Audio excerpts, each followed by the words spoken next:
4회차는 등급컷은 좀 낮아요. 1등급은 81점 정도 나왔던 거고 2등급이 74점, 3등급이 65점 정도, 4등급 54점 요 정도 나왔던 겁니다. 그러니까 앞에 거하고 비교해볼 때 앞에 두 개에 비해서는 등급컷 자체가 5등급 4회, 5회는 둘 다 낮아요. 이따 5회도 예약 비슷하게 할 건데 어쨌든 오답이 가장 높은 건 14번이었고 안 보면 되긴 하죠. 뭐 범례를 하면 이게 필요한 문제이긴 하고 그걸 제외한다면 오답이 제일 많았던 문제는 30번이긴 했어요. 30번의 오답률이 가장 높죠.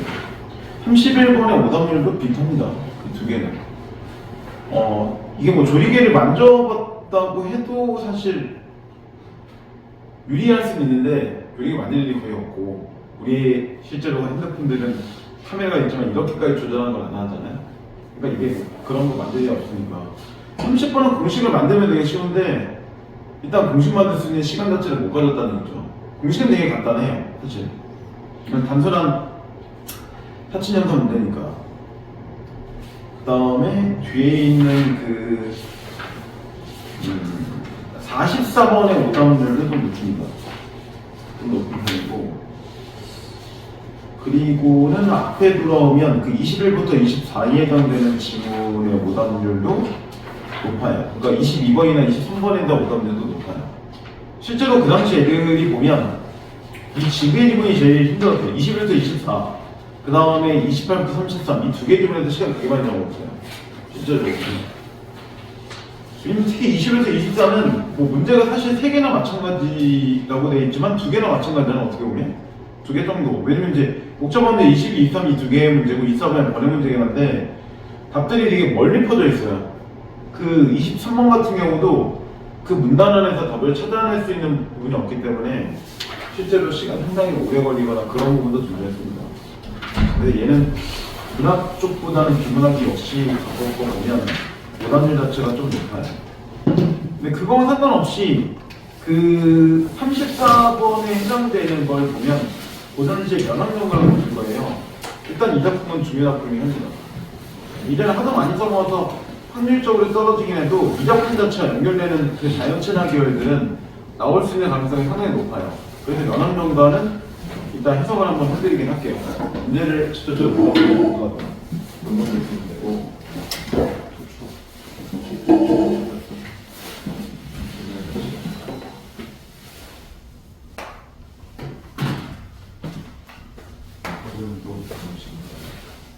보겠죠.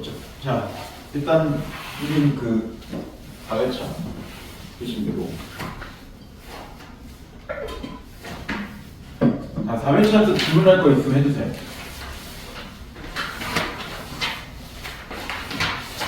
혹시 있으시나요?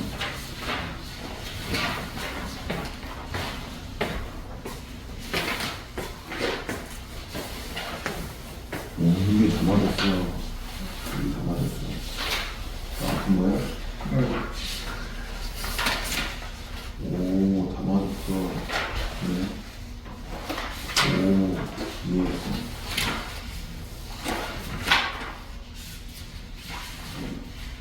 굉장히 이상한데? 이게 뭐야? 이거 안 하잖아. 안에 되잖아, 우리 이거. 알려줘요? 아, 모르는 거 너 화작할 거잖아. 네. 그럼 문법 뭐야 풀어?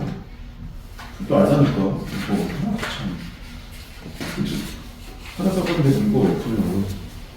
문법을 하는 애들만 그거 하려니까. 선택하고 나중에 나눠지는 거 21년부터는 선택하고 나눠줄 거니까 거기서 확신할 거고. 34번부터 38번 34부터 38? 오케이. 자, 그럼 이제 한번 볼게요. 하나 꼭 파악할 게 뭐냐면 그런 거 나오잖아요. 그 34번 일본 선지 같은 게 나오는데 보통은 우리가 이 정도는 상식적으로 갖고 있다는 얘기예요. 뭐냐면 키도 같은 경우는 이렇게 수중 경장이 있을 거고 글자수 자체는 이런 식으로 나눠진다는 거잖아요. 결국은. 그러니까 당연히 이 어절 단위로 볼 때 뭐 한다는 거야? 다음부 형태로 끊어지거나 아니면 3사나 또는 4사조 형태로 글자 대자체가 나눠진다는 얘기잖아요. 그러니까 이 정도까지 이미 알고 간다는 얘기예요. 이게 그래서 그 날을 보면 정확하게 딱 세 줄씩 떨어지니까 이게 딱 시조죠. 그런 거고 앞에 있는 명암 같은 경우는 시조라고 볼 수 있는 지점이 전혀 없잖아요. 기니까. 근데 글자들을 보면 세 글자, 네 글자짜리로 움직임이 되게 많잖아요. 그리고 이렇게 길게 돼 있는 고전시는 가사밖에 배운 게 없잖아요. 그래서 가사하고 시조는 이게 똑같아요. 운율 구조가 완전히. 왜냐면 같은 식이니까요. 그러니까 34번의 1번 같은 경우는 그렇게 이해하고 넘어가줘야 돼요. 음벌이 규칙적으로 사용했다는 얘기는 4번을 썼다는 얘기니까요. 결국은. 물론 이게 해당되는 사항은 고려가하고 시조 가사밖에 없어요. 향가는 그렇지 않으니까요.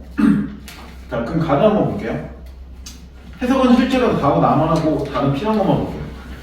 그 면왕정가 같은 경우는 뒤에 있는 설명에서 35번을 보면 간단하게 나와요. 가하고 나에 대해서. 그 35번을 보면 이렇게 나오죠. 가나는 벼슬에서 물러난 작가들이 귀향한 후에 삶을 표현한 작품으로 우리 문학사에 나타난 시간의 특정적인 경향을 보여주고 있어요.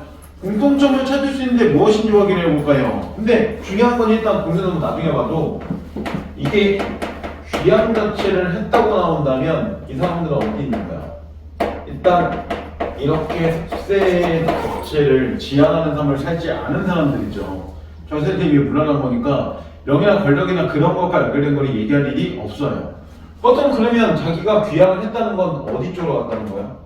고향이나 자연 쪽으로 갔다는 얘기잖아, 결국에는. 그러니까 이런 계열들은 자연 친화 계열이라는 얘기예요.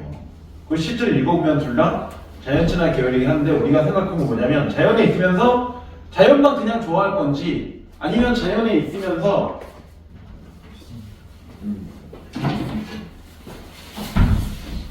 끝나면 안 되는 거고 조금만 늦으면 못 들어가요. 자연에 있으면서 자기가 원래 사대부였으니까 혹시 임금에 대한 마음도 계속 생각을 하는지 그 정도만 보는 거예요. 시간 전체가 다 나올 때하고 또 일부 나올 때 내용이 달라질 수 있단 말이에요. 왜냐면 면왕정가하고 지금 강호구가는 둘 다 본문이 아니에요. 면왕정가도 이거 전체 중에 절반밖에 안 나온 겁니다. 그러니까 가사 같은 경우는 변동별고 혹시 배워보거나 뭐 그러면 알겠고 이전에 이제 모사 보면 알겠지만 제목이 같아도 나올 때 주제가 달라질 수는 있어요. 왜냐면 전반부에서 내가 안민낙도만 얘기했어. 근데 후반부 가니까 이거 안민낙도 아닌 것 같은데? 이거 너무 힘든데? 그러면 주제가 배가 고파요. 이런 걸 바뀐단 말이에요. 그러니까 그래서 해석을 조금 더 면밀하게 하는 게 필요는 해요. 뭐야? 이거 보시는 거 있는데? 칼이 아니구나. 칼인 줄 알았어. 찍을 건가? 자, 그래서 이제 한번 보세요. 면왕정가는 면왕정에서 노래한다 이런 거고 자연 친화의 대표적인 작품 중에 하나입니다. 자, 인간 세계는 떠나와도 내 몸이 겨를이 없다. 34번 줄이야. 그럼 인간을 떠나왔다는 거는 내가 속세를 떠났다는 얘기잖아요. 그럼 자연에 있다는 얘기예요. 근데 겨를이 없다는 건 바쁘다는 건데 자연에 있는 사람이 뭐 이렇게 바빠? 이렇게 생각이 딱 좋단 말이에요. 우리가 볼 때는. 자, 이것도 보려고 하고 저것도 들으려고 하고 바람도 맞으려고 하고 달도 맞으려고 하고 그러면 내가 바쁜 이유는 자연 구경이 바쁘다는 거죠. 담은 언제 죽고 고기는 언제 낳고 지금 보면 느끼는 게 있지. 의도적으로 데리고 다 맞춰놨잖아요. 그러니까 사대부들은 어차피 이름 나온 사대부잖아요. 표현 라인들은 의도적으로 이렇게 맞춰놔요. 시를 한 번에 쓰는 게 아니니까. 자, 무는 누가 다듬며 진곳은 누가 쓰겠는가. 아침이 나으거니 저녁이라 낫겠는가. 오늘이 부족하니 내일에야 여유가 있겠는가. 쉽게 얘기하면 아침 저녁으로 자연구경 자체, 오늘 내일도 자연구경 자체가 뭐한다, 바쁘다 이런 얘기를 하고 있는 거죠. 이 산에도 앉아보고 저 산에도 걸어보니 번잡한 마음에 버릴 것이 없는 건 자연이로구나. 그러니까 내가 한 군데 있는 게 아니라 돌아다니고 있는 거예요. 실사이가 없거든 길이나 저날이야. 다만 첨여당이다 무뉘어 간다. 그러면 첨여당이 달아간다는 건데 지팡이 얘기한 거고 지팡이가 달아갈 정도로 그만큼 많이 이동하고 있다는 얘기예요. 그러니까 이게 하루 이틀을 갖고 쓴 게 아니라는 얘기예요. 글 자체는. 자, 술이 익어가니 겉이 없을 것이냐. 그럼 술이 익어간다는 거는 뭐야? 자연을 즐기기 위해서 술도 감각있게 한 잔 정도 즐긴다는 얘기죠. 간단히 보면 어차피 술은 둘 중에 하나예요. 문학에서는 즐기거나 아니면 뭐 슬픔에 위로받거나 이런 거겠죠. 니네가 대학 가면 그냥, 흥민이는 그냥 뭐 중독만 안 되면 되지. 근데 대학교 때 느낄걸요? 성인이 아니구나. 정말 뭐 혼나야 엄마가 뭐 뭐라고 할 거 아니야, 그치? 각을 챙기고. 자, 그 다음 불내며 타이며 커이며 이하며. 이 해석이 전혀 안 되죠. 노래를 부르며 혀계하며 그 다음에 흔들며 온갖 소리로 취해서 흥을 그렇게 하고 있으니. 그러니까 이거는 뭐냐면 이제 뭐 흥이 있으니까 뭐 음악도 연주해보고 춤도 추고 그 다음에 뭐 노래도 불러보고 이런 것들이 얘기하는 거예요. 그 춤도 춰보고. 자, 근심이나 있으며 시름이 나에게 붙어있을 수 있겠는가? 그러니까 너무 자연 속에서 이렇게 즐거우니까 근심과 시름이 없어요. 이런 얘기예요.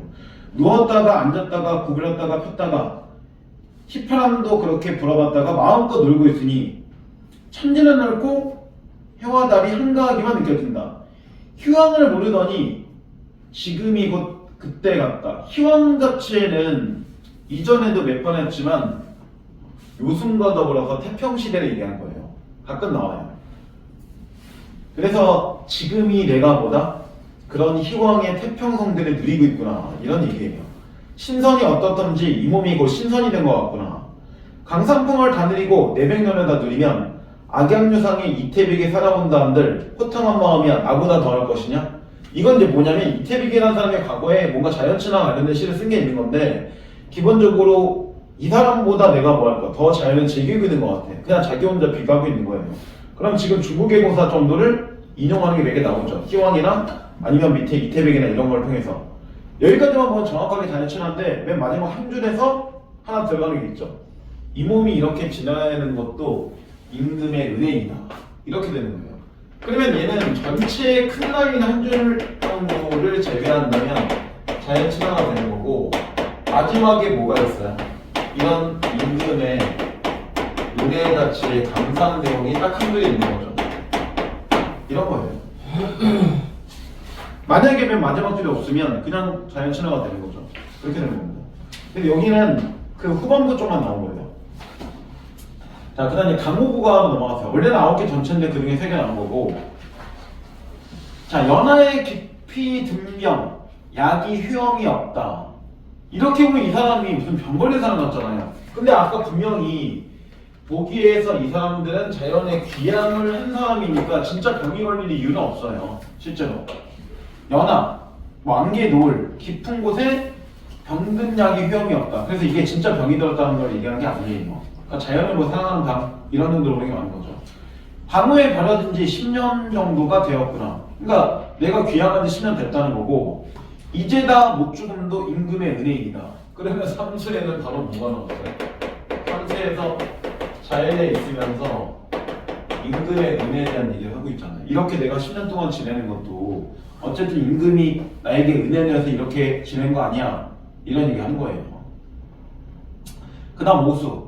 달 받고 바람나니 물결이 비단 같다. 그만큼 부드럽다라고 느끼는 거죠. 단정을. 이건 나오죠. 배를 비스듬히 놓아 오락가락 하면서 흥겨움을 즐기니 백구야 즐겨 말거라. 세상이 알까 하느라. 이런 즐거움을 세상이 알까봐 두렵구나. 그러니까 나 혼자 즐기겠다는 거죠. 그러니까 아픈 게 아니에요. 진짜 아픈 사람이 갑자기 우수해서 어떻게 이렇게 즐깁니까? 그러니까 자연을 그만큼 사랑하는 병이 있다. 이런 얘기예요. 그러면 우수는 자연친화만 얘기하는 거예요. 자, 그 다음 이제 구수. 성록이 그친 후에 어조로 생애하니. 신록이라는 건 이제 각각 함수에 나오는데 성록이란다. 이건 그걸 얘기한 거죠. 그 벼슬아치를 받는 녹봉 같은 걸 얘기한 거죠. 이게 당연히 귀향했으니까 그친 게 맞죠. 은퇴했으니까. 그리고 어부의 생애로 내가 생활하니 생각이 없는 아이들은 그걸 보고 괴롭다고 얘기할 수 있지만 두어라. 강무에서 한가롭게 지내는 것은 나의 분수이다. 그러면 자기는 뭐 한다는 거예요? 이런 자연 자체의 삶 자체를 만족한다는 거예요. 자연친화 계열의 이 두 개는 여기만 임금의 은혜가 되는 게 하는 거고. 그러면 세계 자체를 보고 이렇게 보면 공통점이 전체 크게 보면 다 자연의 삶에 대해서 만족하는 거고 임금의 은혜에 대해서 감사하는 것도 만족하는 거죠. 그 두 가지가 동시에 들어가는 겁니다. 그 다음에 이제 그 35번 문제 먼저 보세요. 35번의 기억. 임금의 은혜를 떠올리며 감사한다. 찾았죠. 둘 다. 그 다음 속세와 거리 두고 있다. 그쵸? 둘 다 자연에 있으니까 속세와 거리 뒀죠. 그러니까 일단 기억 니은은 맞죠? 그 다음 자연에서 느끼는 흥취를 타인과 나누려는 마음이 있다. 근데 나에서는 타인 자체가 나온 적이 아예 없죠. 근데 가 같은 경우에서는 술이 익어가니 벗이 없을 것이냐? 그러면 내가 뭐 한다는 거야? 벗과 함께 즐기겠다는 거니까 타인 자체가 있다는 얘기예요. 술을 혼자 마시고 있다는 게 아니에요, 결국은. 그래서 디귿은 가만 해당 사항이 있습니다. 나는 해당 사항이 없어요. 그 다음 궁핍한 생활 자체를 수용하는 삶 자체라고 얘기할 수가 없지 않습니까? 자연에 있으니까 궁핍하겠지. 이건 우리가 까는 거고 둘 다 자기는 가난해서 힘들어 이런 얘기 안 하고 있으니까 리을은 둘 다 해당 사항이 없는 거죠. 이런 겁니다. 그러니까 무조건 자연에 있으니까 이 사람들 배고프고 힘들겠지 이렇게 도식화시키면 안 돼요. 본인 자체가 힘들다고 얘기 안 하면 힘든 게 아닌 거니까요. 근데 나는 자연이나 뭐 이런 거 나올 때 TV쇼로 보면 그 사람들 불쌍한 사람들 아닙니다. 본인들이 불쌍하다고 생각 안 하면 불쌍하지 않은 거죠. 저는 불쌍해요. 이렇게 얘기하는 사람 있으면 그 사람이 불쌍한 거죠. 그렇잖아요. 그죠? 그러니까 상황은 우리가 재단하는 게 아니라는 얘기예요. 아, 내가 불쌍하다는 게 아니라 내가 갑자기 왜 불쌍해. 상황 불쌍하긴 하지만 지금 그 얘기를 하는 게 아니고 나중에 니네도 그럴 때가 느낄 거야. 괜히 너도 그럴 거야. 나중에 네 부인하고 싸우고 막 네가 집에 못하고 차에 있으면 내 집인데 내가 왜 차에서 자고 있지? 이렇게 느낄 때가 있을 거야. 나처럼 주차장에서 난 그래서 그런 게 아니라 피곤할 때 주차장에서 1시간 자고 올라가 집에 가니까 힘이 없어. 자, 그리고 34번을 보세요. 일단 1번은 안 해도 되죠? 2번 가하고 다에서 청각적 침상을 보면 아까 가에는 중간에 뭐가 있었어요? 그 A에서 하나 둘 셋 넷 다 6줄 아까 불개하며 그럼 노래를 부른다는 거니까 나오죠. 청각이. 다에서 청각은 어디 있을까요? 다는 어쨌든 수필이니까 읽으면서 찾아 들어가야 되잖아요. 근데 B에서 맨 마지막에 뽀뽀 소리라는 거 나오죠. 그죠? 그러면 여기도 소리가 있죠. 그래서 어쨌든 찾는데 시간이 걸릴 수 있죠. 그 다음 세 번째, 나하고 다는 비유적 표현을 통해서 주관적 의식을 드러내고 있다. 아까 오수에서 첫 번째 줄, 달 받고 바람 나니 물결이 비단 같다. 이렇게 해석해야 되는 거잖아요. 결국은 물결이 실제로 비단일 수는 없잖아요. 그럼 비단같이 곱고 아름답다는 얘기죠. 이 비단을 가끔 고전해서 한자를 바꿔서 낼 수 있어요. 금수라고. 금수가 수놓은 비단 같다 이런 얘기라서 같은 단어 알고 이거는 그냥 풀어준 거예요. 그럼 거기서 비유 나왔죠? 그 다음 다에서 비유는 뭐가 있을까요? 비에서 맨 마지막에 나오죠? 마치 요란한 관현악기 소리 같다. 비유 나왔죠? 그래서 찾는데 시간이 좀 걸려요, 이 문제는. 왜냐면 시 같은 경우는 짧으니까 뭐 빨리 찾을 수 있는데 다 같이 수필이 나오면 내용이 어렵지 않더라도 우리가 읽으면서 표현법을 다 찾고 가는 건 아니잖아요. 시간이 걸리는 게 정상적이에요. 원래 그러려고 수필 갖다 집어넣는 거고. 그 다음 다 다른 대상과 비교하고 있다. 가에서는 아까 이태박과 자기 비교했잖아요. 나에서는 누구하고 비교해? 세상에 있는 사람들이 여기 알까하노라 나는 즐거운데 이러니까 세상 사람과 자기 비교하는 정도가 나오잖아요. 그리고 맨 구세에도 아이들은 괴로울 수 있지만 이렇게 자연 속에 사는 게 나는 괴롭지 않아. 아이하고 자기도 비교돼 있잖아요. 그 다음 다에서는 누구랑 비교하는 거예요? 오문날에 보면 나오죠. A 다음에 보면 산을 좋아했던 옛사람들 중에도 돌로 만든 가짜 산을 만든 이가 많았고 거기에 폭포를 끌어들이는 이도 저러 있었는데 집의 뒤쪽이나 옆에 있는 높은 산을 이용해서 산골짜기에서 흐르는 물을 끌어들이는 경우가 많았다. 그러나 나처럼 연못산 가운데 산을 만들고 사면이 물로 둘러싸인 곳에 물을 끌어 산 위에 폭포를 만든 사람은 없었다. 그래서 같은 폭포를 만들어도 자기하고 타인의 차이를 보여주잖아요. 나왔죠? 근데 맨 마지막에 원경에서 근경 시선 이동은 가만 봐도 없어요. 이미 나다도 없고. 그래서 정답 5번 이렇게 나온 거죠. 36번 같은 경우는 적절하지 않은 건데 일단 C까지는 아까 해석상에서 볼 때 별로 문제가 없어요. 그래서 시 자체가 이 사람이 진짜 병 걸렸다고 알면 안 된다는 얘기예요. 왜냐면 병 걸린 사람이 오수와 구수에서 이렇게 한가롭게 논의는 건 말이 안 되는 거거든요.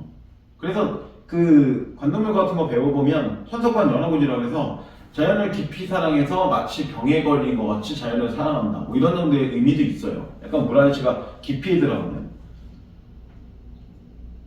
근데 뒤를 보면 이렇게 나오죠. 작지만 큰 산을 번떴고 남이 하기 어려운 일이지만 손쉽게 만들었다.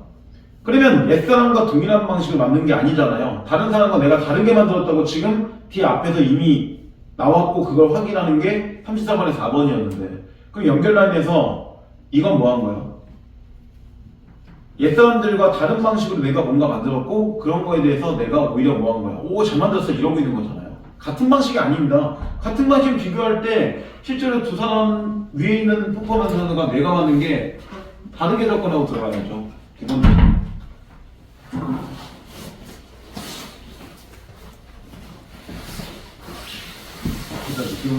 왜 맨날 늦어? 어? 문이 닫는 거 어떻게 하는 거야? 우리 엄마가 깨워서 간 거야? 네, 나 엄마한테 문자 보낸 거야. 어머니 애들 좀 일찍 깨워주세요.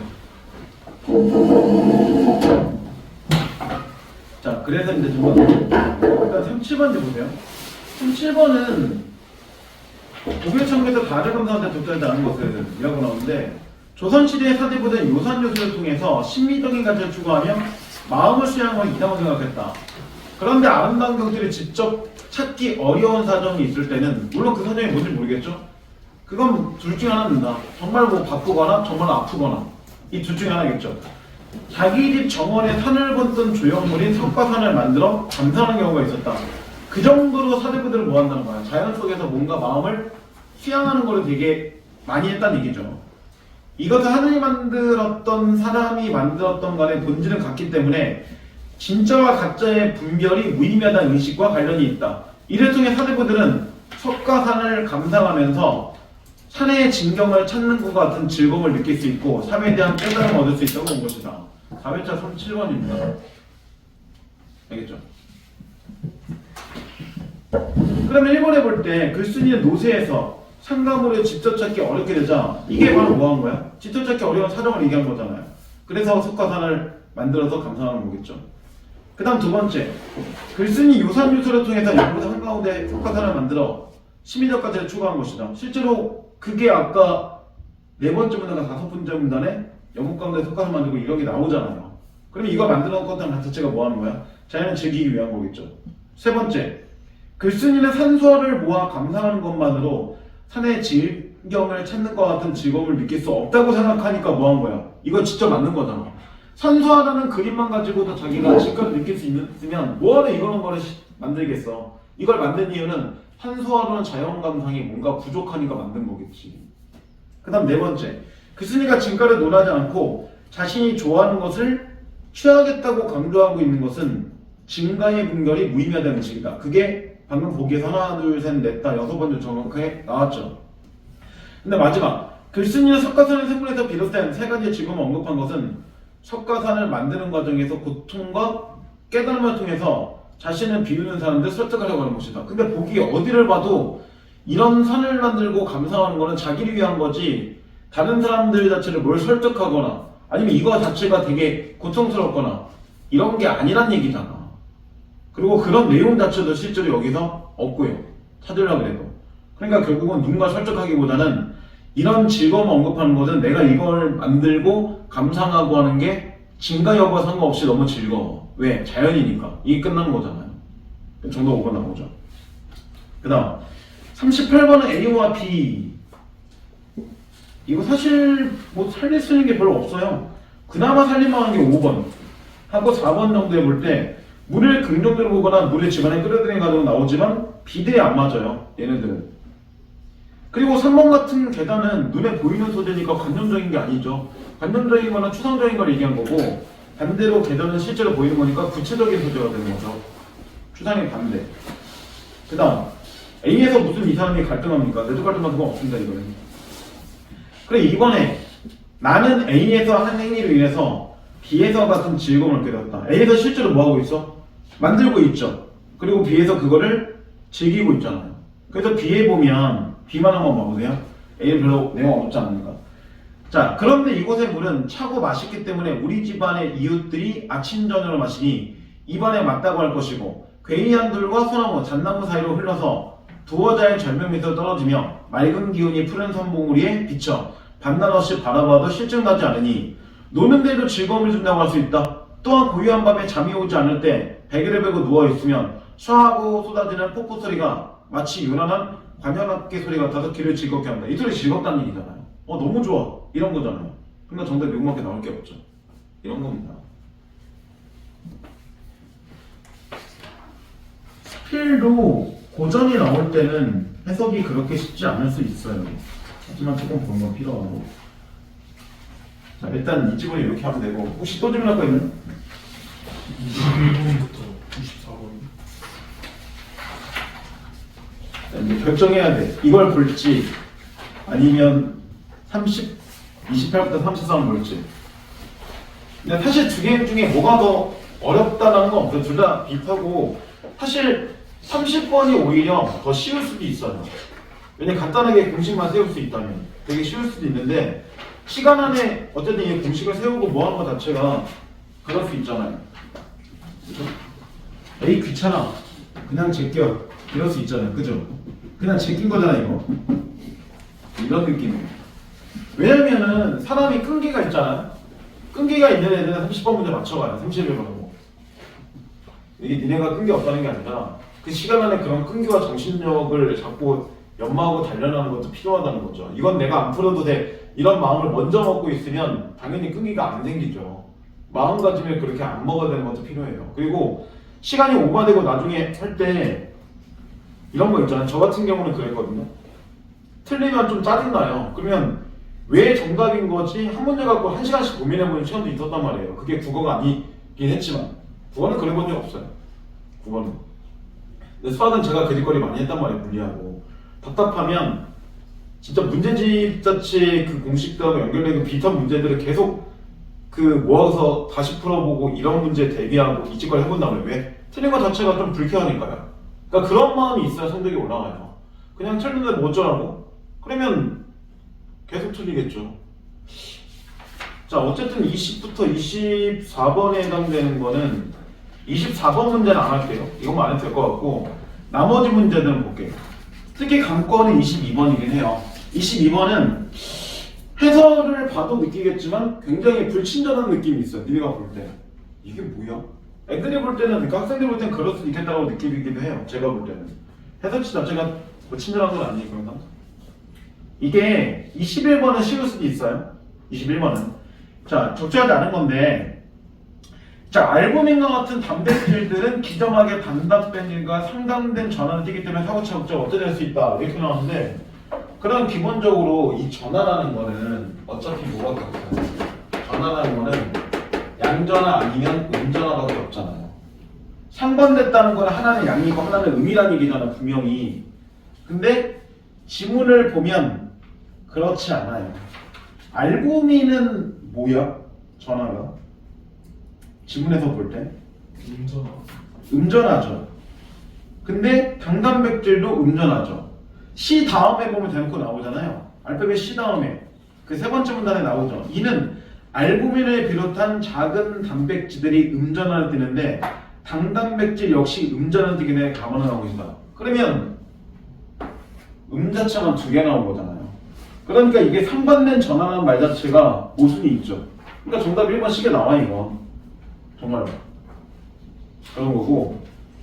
그 다음 22번 같은 경우는 그림 자체를 볼 때 우리가 생각해 볼 게 있어요. 그림을 여기다 다 그리기 그렇고 이걸 어떻게 그려야 돼? 어쨌든 참 이런 거 참 고민스럽네. 그죠? 여기서 이제 날쌔 동맥이 있는 거고 이렇게 있는 거고 그 다음에 이쪽에서 글쎄 동맥이 있는 거고 필요한 건 읽을 게 있잖아. 서고 그 다음에 뭐 이런 식으로 주머니가 있고 이 주머니와 나를 볼 때 이게 보먼 주머니 내강이잖아요. 그죠? 그리고 이쪽을 이렇게 뚫려서 이쪽이 세뇨관이에요. 세뇨관이에요. 그리고 어쨌든 이렇게 연결되는 뭐 그냥 이런 식으로 보면 여기가 어쨌든 가라고 돼 있고 모세 혈관이 돼 있죠. 이렇게 돼 있는데 이게 한번 일문단을 봐보세요. 지문 자체는 짧아요. 이 정도면 그죠? 이 정도면 짧은 거고 일문단에 보면 이런 얘기 나오죠. 혈흔을 통해 운반된 노폐물이나 독소는 주로 콩팥의 사구체를 통해서 1차적으로 여과된다. 여과라는 말은 우리가 뭐 정수기 같은 데 많이 쓰는 거니까 사구체는 모세혈관이 뭉쳐진 덩어리로 라고 나오죠. 보먼주머니에 담겨있다. 그러면 이 모세혈관은 뭐야? 사구체는 모세혈관이 뭉쳐진 덩어리로 보먼주머니에 담겨있다. 이렇게 나오니까 이 모세혈관은 일문단 같은 거 본다면 사구체의 모세혈관이죠. 그래서 이 보먼주머니 내강 안에 담겨있는 거잖아요. 그죠? 이해보면. 자, 사구체는 들새동맥에서 유입되는 혈액 중에 혈구나 대부분의 단백질은 여과시키지 않고 들새동맥으로 흘려보내며 물 요소 나트륨, 포도당과 같은 작은 물질들은 사구체 막을 통해서 보먼주머니를 통해 세뇨관을 나가게 되는데 이런 과정을 사구체 여과라고 얘기한다. 당연히 이건 우리 몸에 관한 얘기니까 우리는 다 이런 것들이 몸 안에 있다는 얘기잖아요. 결국에는. 자, 그리고 이제 이 문제에서 좀 필요한 게 네 번째 문단이니까 네 번째 문단 한번 봐보세요. 중요한 말이 나올 겁니다. 자, 한편 사구체의 사이를 두고 사구체의 여과를 억제하는 압력이 발생한다. 그럼 여기서 이런 말 나오잖아. 네 번째 문단 시작할 때 이런 사구체 여과를 사구체 여과 자체를 억제하는 압력 이런 말이 나오잖아요. 자, 이런 게 발생하는데 혈액 속의 대부분의 단백질들은 여과되지 않기 때문에 사구체의 모세혈관에는 존재하고 보먼 주머니 내강에는 존재하지 않는다. 따라서 보먼 주머니 내강보다 사구체 모세혈관의 단백질 농도가 높다. 그러면 이제 이런 얘기 나오죠. 이런 보먼 주머니 내강보다 사구체의 모세혈관, 이런 사구체의 모세혈관 이렇게 놓고 기본적으로 뭐한다? 이런 단백질 자체의 농도를 보면 사구체의 모세혈관 자체가 더 높다는 얘기잖아요. 그죠? 그 결과 뭐한다? 보먼주머니 내강의 물이 사구체의 모세혈관 쪽으로 이동하는 삼투압이 발생합니다. 그럼 삼투압은 어디로 가야 돼? 삼투압이란 거는 이런 방향으로 가겠죠. 이게 삼투압이잖아요. 삼투압이라는 거 혹시 처음 들어봤나요? 아닐걸요? 고3인데 삼투압을 자기가 그러니까 이거 원리는 모르는데 어쨌든 이름 자체를 처음 들어봤다는 거는 너무 공부를 안 한 겁니다. 근데 물론 여기서도 설명을 해요. 삼투압에 대해서 혹시 모를까봐. 삼투압이라는 게 그래서 이렇게 보면 우리가 뭘 느낄 수 있어요? 농도가 낮은 쪽에서 농도가 높은 쪽으로 이동한다는 얘기잖아요. 역삼투압은 거꾸로 된다는 거고 정수기들 보통 역삼투압 원리 많이 한단 말이에요. 그죠?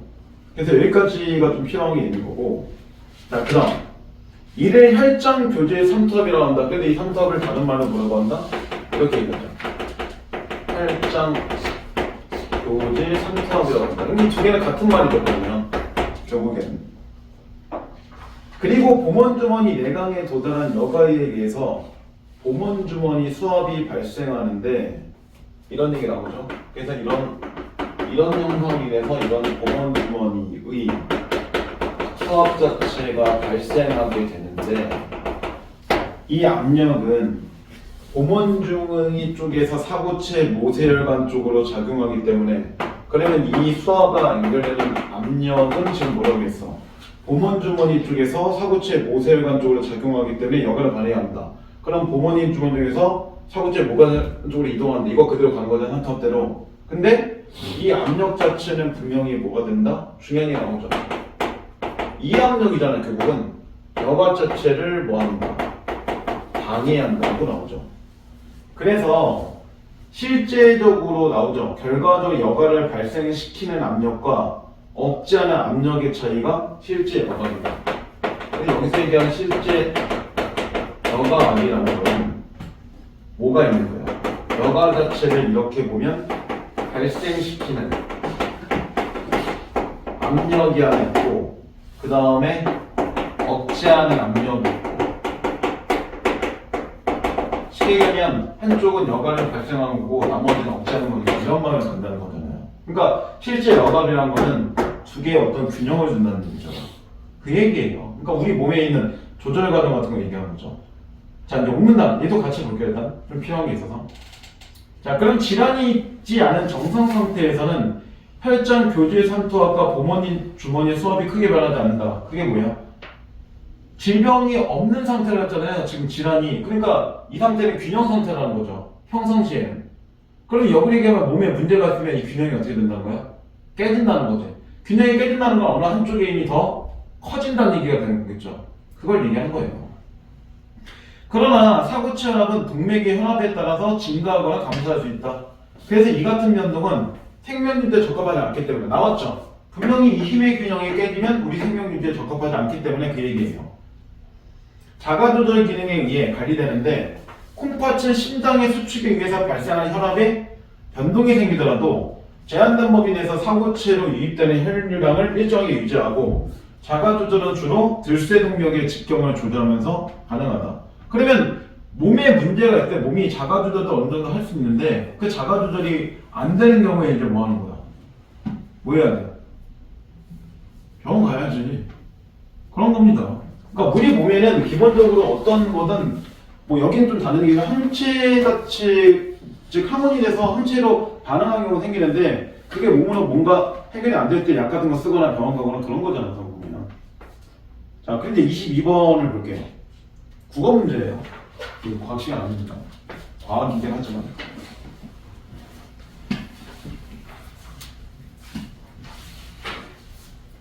자, 그런데 1번.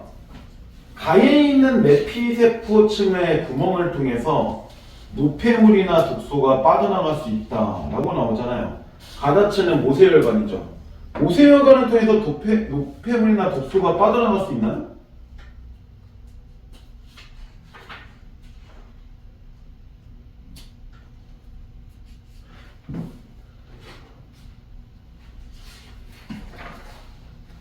분명히 가 자체를 보면 사고체 모세혈관인 거고 아까 지금대로 보면 그게 일문단에서 잘 나왔잖아요. 그래서 거기 보면 뭐 사고체막을 통과시키고 이렇게 나오는데 노폐물 독소 자체가 빠져나가는 데는 우리가 일문단 통해서 확인이 안 된단 말이에요.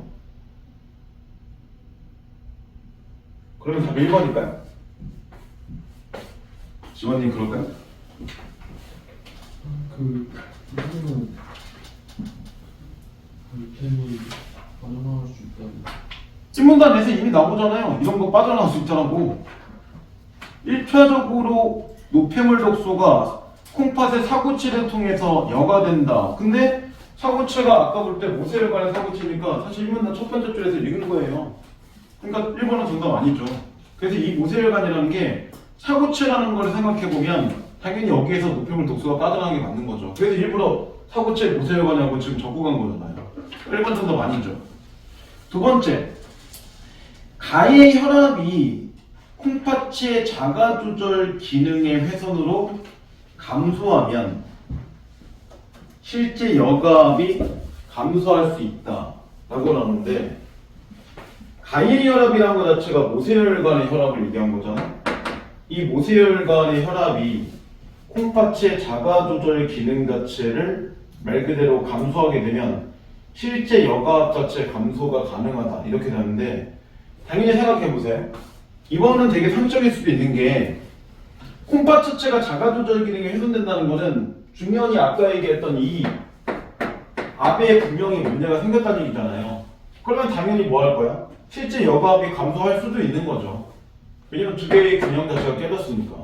그러니까 이건도 맞는 얘기죠. 그래서 아까 분명히 마지막 문단에서 읽어 넘어갔죠. 질환이 있지 않은 정상 상태에서는 혈장교장 삼투압과 보먼주머니 수압이 크게 변하지 않는데, 그럼 반대로 자가조절 기능의 훼손이 된다는 얘기는 질환이 있는 상태니까 이 수압은 변할 수 있다는 얘기잖아요. 그러니까 감소할 수 있다 맞는 얘기죠. 그런 얘기입니다.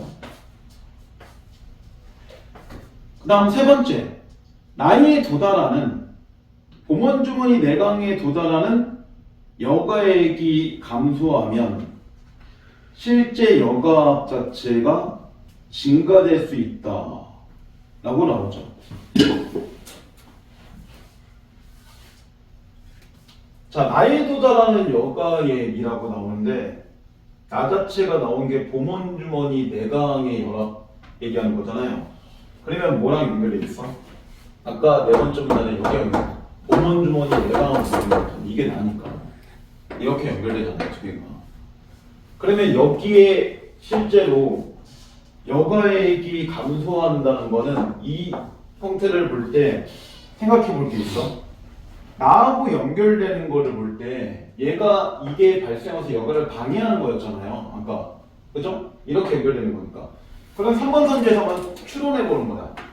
3번 선지를 볼 때 이 나이에 도달하는 여과액 자체가 이전보다 감소하는 거는 여가 방해가 더 잘 되는 거야? 못 되는 거야? 못 되는 거잖아. 여기에 감소했으니까. 왜냐면 그게 유지될 때 여가를 방해한다는 건데 이게 떨어진다는 거는 여가 자체를 방해하는 힘도 뭐하는 거잖아. 떨어진다는 거잖아. 그러면 반대하는 힘 자체가 오히려 뭐 해야 돼? 커질 수밖에 없잖아. 말 그대로 이렇게 가는 거 자체가 감소하면 얘가 뭐 할 거야? 이렇게 힘의 균형이 있을 때 얘가 떨어진 거니까 쉽게 가면 5대 5일 때 얘가 4가 되면 이쪽이 6이 될 수밖에 없다는 거잖아. 증가되는 게 맞지. 왜? 균형 상태가 될 때 한쪽이 떨어지면 한쪽을 밀릴 거니까. 그러니까 3번에 볼 때 당연히 실제 여과압은 이거하고 반대로 얘기하는 거잖아. 그러니까 당연히 뭐 할 거야? 이렇게 6으로 증가되는 게 맞는 거지. 그러니까 이렇게 해서 얘가 이쪽으로 밀고 들어오는 거잖아.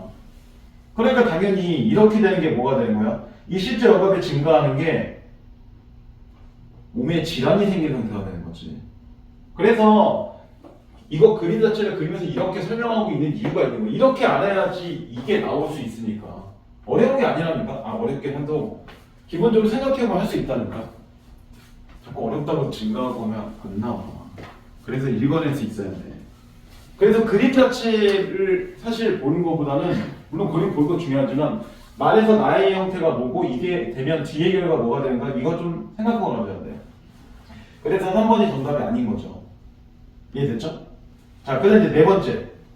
나이에 도달한 여가에 의해서 발생한 수압은 가하고는 반대 방향으로 흘러간다. 근데 가라는 게 지금 모세혈관의 형태하고 연결되잖아요.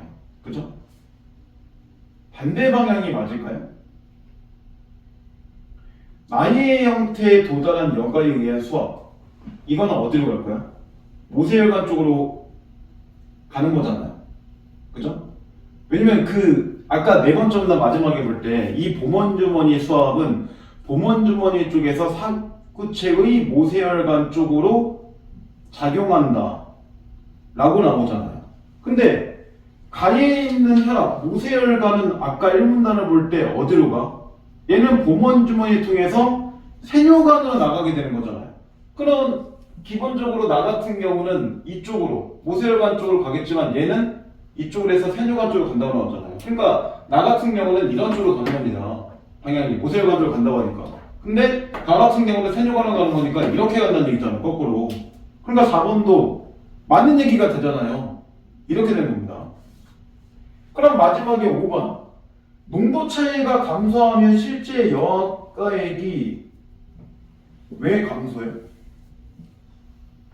감소할 수가 없잖아. 왜냐면 농도 차이가 감소한다는 거는 이 혈장 교제 삼투압 자체가 분명히 뭐가 되는 거야? 균형이 떨어진다는 거잖아. 당연히 뭐 할 거야? 이게 있으면서 여가를 방해하면서 이게 균형을 이룬다는 거잖아. 그러면 실제로 이 반대 힘이 아까처럼 뭐 할 거야? 이게 떨어진 상태가 될 거니까 밀고 들어오겠죠. 그러면 실제 여가압은 뭐가 돼야 돼? 반대로 되는 거니까 증가돼야지.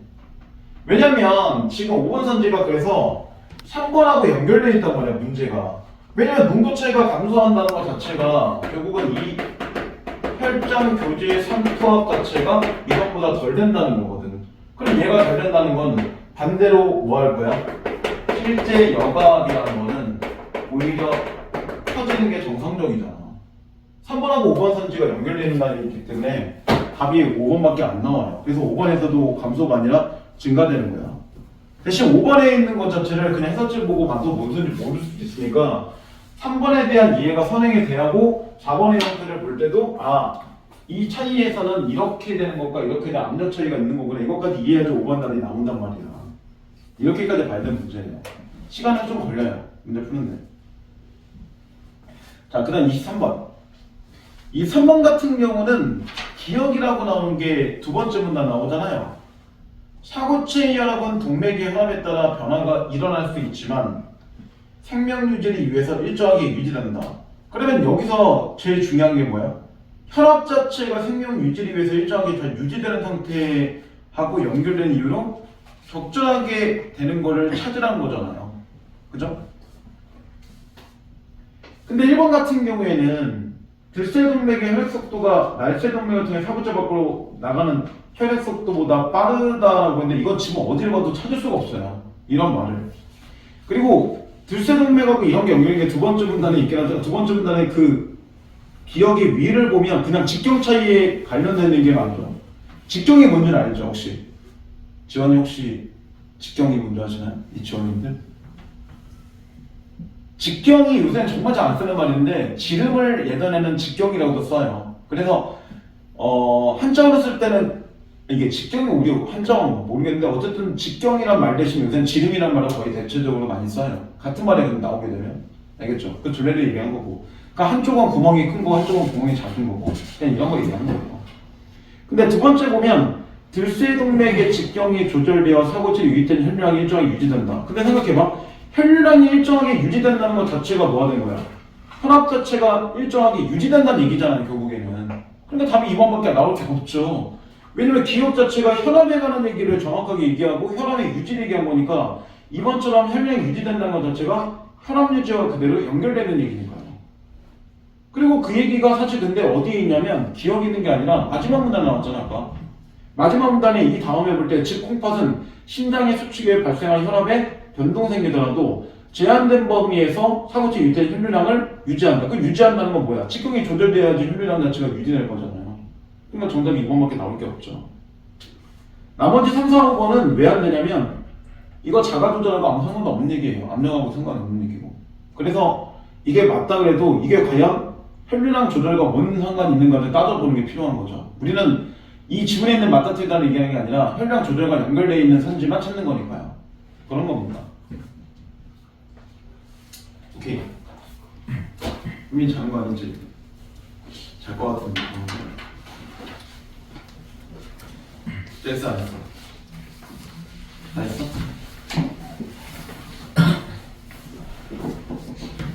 오 진짜 좋습니다.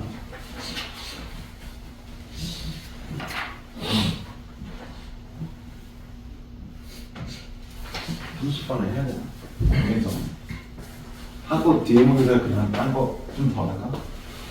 그냥 30번 문제 할까 말까? 따고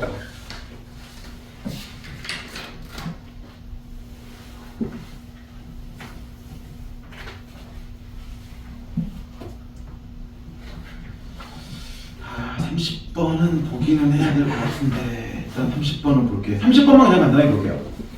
이 문제는 공식을 세우면 그다음부터 맞출 수 있을 것 같아요. 공식을 세울 수 있다면. 근데 굳이 30번을 보려고 하는 이유는 뭐냐면 일단 오답이 많고요. 또 하나 문자 공모 세우는 문제도 해야긴 해야 돼요. 왜냐면 가끔 보면 이런 거 나오잖아요. A를 B로 나누면 A로 B를 나누면 A와 B를 곱하면 A와 B 더하면 빼면 이런 거 나오니까 그 말에 대한 이해를 하기 위해서 30번을 하는 것도 있어요. 분명히 그 세 번째 문단이 딱 봐도 포인트인 것 같긴 하잖아요. 그죠? 그 세 번째 문단에 보면 물체거리와 상거리, 렌즈 추정거리가 어떻게 연결되는지 이렇게 표현할 수 있는데 렌즈 공식 자체라고 얘기한다. 그래서 이렇게 얘기하자. 그냥 보면 이렇게 하고 그 다음에 이렇게 하고 그 다음에 이런 식으로 나왔는데 일단 이렇게 나온 거 자체를 뭐라고 한다? 렌즈의 공식이라고 한다. 그리고 다 얘기했죠. 얘가 물체거리다. 물체의 거리인 거고 그 다음에 얘가 상거리죠. 상거리. 그 다음에 렌즈의 추정거리. 쉽게 가면 물체거리와 상거리와 렌즈 추정거리를 다 알면 렌즈 공식 자체의 정답이 나온다는 거잖아요. 결과값이. 그런 얘기예요. 그리고 반드시 이게 뭐 할 거야? 그림을 이해한 거니까 이 값은 미리 보여준 거잖아요. 이 값은 미리 이렇게 20이라고 보여준 거야, 아예. 무조건 20인 거니까. 왜? 그림처럼 뭐가? 렌즈의 초점거리가 20cm 렌즈가 있다고 하고 이 30번은 분명히 그림을 이해한 거니까 무조건 이 숫자는 이렇게 깔고 가는 거죠. 자, 그 다음. 자, 그래서 렌즈 공식을 활용하면 상거리를 구할 수 있다. 아래 그림처럼 렌즈의 초점거리가 20cm 렌즈가 있다고 하고 피사체의 연필의 물체거리가 40cm인 경우에는 연필의 상거리 자체가 40이 된다. 이게 함정이에요, 사실. 솔직히 얘기하면. 이게 되게 단순하게 생각하게 되게 좋거든요. 분명히 여기서 연필 얘기하면서 우리한테 살짝 약을 치는 게 연필의 O 자체, 즉 이 물체의 거리 자체가 40이라고 얘기했죠. 그리고 지금 뭐가 된다? 이런 연필의 상거리 자체는 똑같이 뭐가 된다? 40이 된다. 이런잖아요. 그러면 이게 20이면 얘도 20, 얘가 10이면 얘도 10. 그냥 이렇게 그냥 단순하게 보인단 말이에요. 그게 함정이에요. 사실. 근데 나중에 해보면 연필이 이게 맞아요. 사실. 근데 그것까지 안 해도 되긴 하지만. 자, 그리고 이 물체거리가 1000cm인 나무의 상거리는 어떻게 될까? 이 상거리가 렌즈의 초점거리보다 100배 이상 크면 물체가 무한대 거리에 있는 것과 마찬가지 적용한다. 그래서 이렇게 상거리분의 1이 매우 작아서 무시할 수 있으므로 나무의 형태는 뭐한다? 이 상거리는 렌즈의 초점거리가 거의 같다. 굳이 이거 할 필요가 없다는 거죠. 그래서 지금 나무 자체가 나오고 나무의 이런 물체거리를 얘기하면서 얘 자체가 지금 많이 나온 거거든요. 이렇게 나올 때는 아예 뭐한다? 너무 큰 거기 때문에 무시 되니까 이 나무의 상거리 자체는 뭐한다? 상거리는 그냥 20 이렇게 까는 거잖아요. 아예 계산하지 말라는 거죠. 안 해도 된다는 얘기고. 자, 만약 그 물체거리가 렌즈의 초점거리보다 적으면 피사체의 빛이 퍼져서 보이지 않아. 렌즈의 뒤에는 상이 맺히지 않는다. 그래서 렌즈의 공식을 활용하면 상의 크기도 파악할 수 있다. 상의 크기를 피사체의 값으로 나눈 값은 상거리를 물체거리로 나눈 것과 같다. 그러므로 이 값과 피사체의 크기를 알면 상의 크기도 알 수 있다 라고 나오죠. 그러면 마지막에 상의 크기를 피사체의 크기로 나눈 값이라고 나오잖아요. 그래서 마지막에 볼 때 이런 상의 크기를 피사체의 크기로 나눈 값이라고 나오잖아요. 이 값은 뭐와 같다?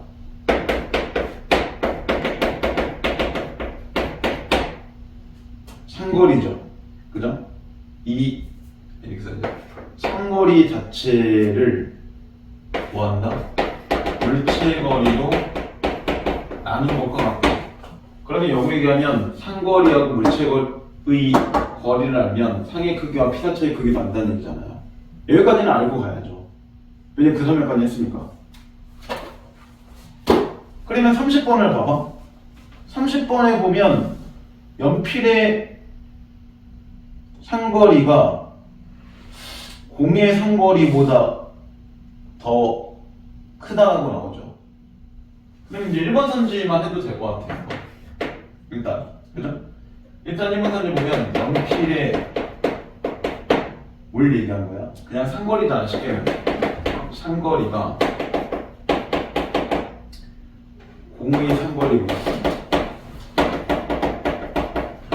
크다. 우리가 근데 이건 안 해도 되죠. 왜? 연필 상거리는 이미 여기에서 40이라고 나왔단 말이에요.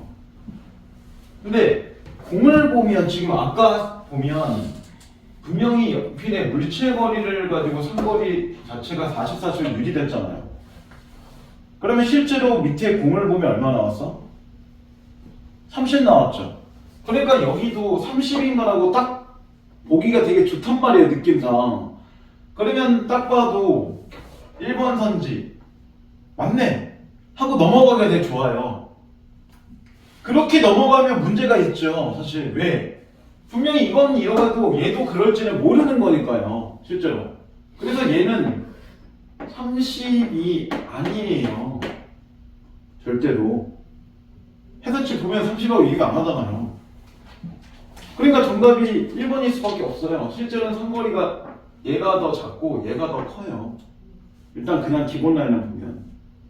현민 이 문제 맞았나? 이거 얼마 나와요?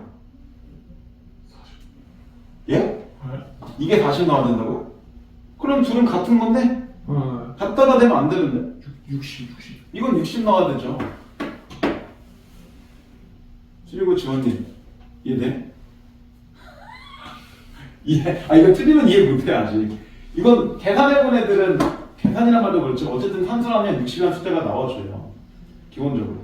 왜냐면 지금 공자체를 간단하게만 얘기해보면 공자체가 지금 뭐는 나왔어요? 물체거리 나왔잖아. 지금 여기서 볼 때 30이라고. 그러면 저 공식대로 가면 되죠. 그러면 여기다 뭘 집어넣으면 돼? 30을 갖다 집어넣으면 되잖아. 그죠? 그리고 위에는 그냥 1을 갖다 집어넣어야죠. 더하기 뭐 이런 식으로 해서 그냥 상거리지. 쉽게 가면 그냥 상거리죠. 상거리는 지금 우리가 모르잖아요. 그러니까 이렇게 하고 렌즈의 초점거리는 무조건 20이라고 이렇게 나오잖아요.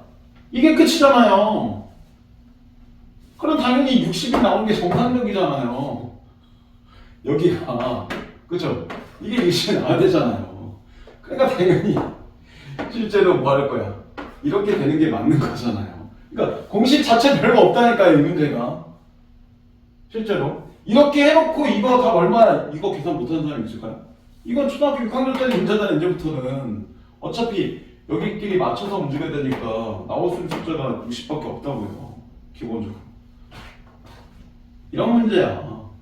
그러니까 이게 낚인 문제. 애들이 그 당시에 볼 때 이렇게 설명 넘어갔으니까 시간도 없고 급하고 하니까 당연히 그러면 여기서 30, 당연히 30이지. 그럼 나머지가 뭐야? 문제가 5, 6인가? 답이 없는데? 이러고 이제 고민하다가 그냥 찍은 거야, 애들이. 근데 국어 문제는 기본적으로 뭘 할 거냐면 분자분모 이상의 형태를 묻지는 않아요. 하지만 분명히 뭐 할까? 수학처럼 딱 공식 만들고 거기다 대입하라고 하는 게 아니라 이거 문제를 다 빼버렸잖아요, 전부 다. 문장을 뺀 걸 이렇게 단순화시키는 시간들은 필요하다는 거예요. 이 단순화 과정을 안 만들어 놓으면 이거 제가 괜히 만든 게 아니에요. 저도 이렇게 만들어 놓은 거예요. 머릿속에는. 왜냐면 이건 암산을 해도 되잖아요, 이 정도는. 근데 암산하기 위해서는 어디 분자, 분모하고 형태를 볼 때 이 각각각 만들어주는 시간이 필요하다는 거죠. 기본적으로. 그럼 얘 넘길 거잖아요, 어차피. 그런 거 답이 1번 나오죠. 단순하게 산수만 했어도 이 문제 안 틀립니다. 그러니까 아까 얘기했잖아. 그래서 끈기라는 얘기를 하는 거야. 끈기도 있어야 되고 어떤 식으로 나오는지 더구나 이거는 편한 게 아예 이런 식으로 공식을 웬만하게 만들어주는 게 잘 없단 말이야. 이거 말로 풀고 보통은 그래서 아까처럼 이렇게 나온 것처럼 말로 풀어야 보여주는 게 정상적인데 이거 이렇게까지 했으면 나름대로 제가 볼 때는 그래도 친절한 문제예요. 그나마 나는 이게 붙이지만 이해됐죠? 자, 그럼 잠깐만 쉬었다 할게.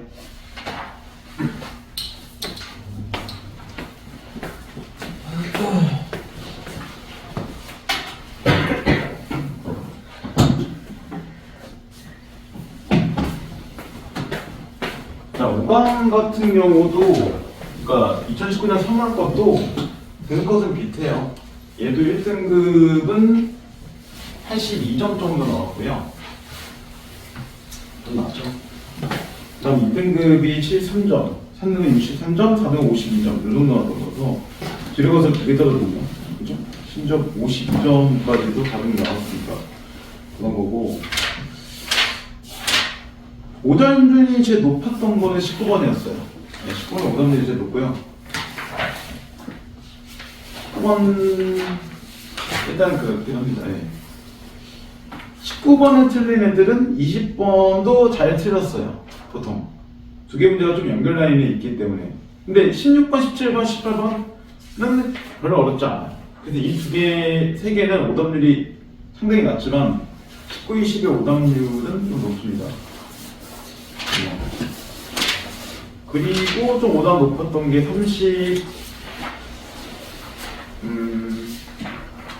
4번 쪽. 34번의 오답률이 문학은 가장 높아요. 그런 거고. 그리고 비문학에서 앞에 나온 30과 33이 나온 것도 31번, 32번, 33번 오답률도 좀 높아요. 그러니까 비문학 두 개가 좀 시간이 많이 걸리는 게 좀 필요합니다. 좀 그런 편이었고.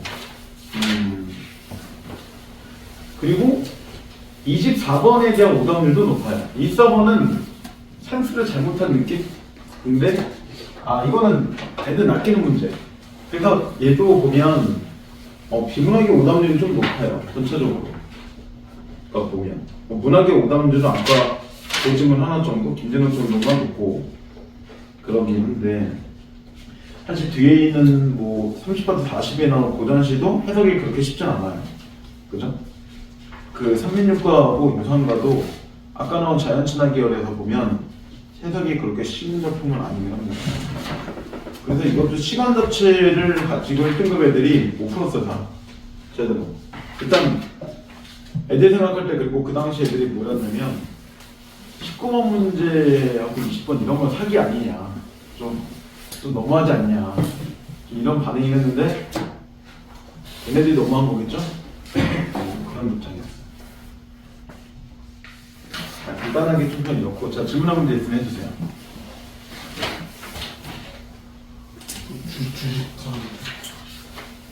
주식은 나중에 나이 먹고 하시고, 그리고 게임회사 투자하지 마시고. 게임회사한테 뭐 있지? 넥슨 말고 또 뭐 있지? NC 뭐 요새 주가 완전 다 바람 쳤던데. 니인지지 거기. 니인지 뭔 줄 알아? 좋아?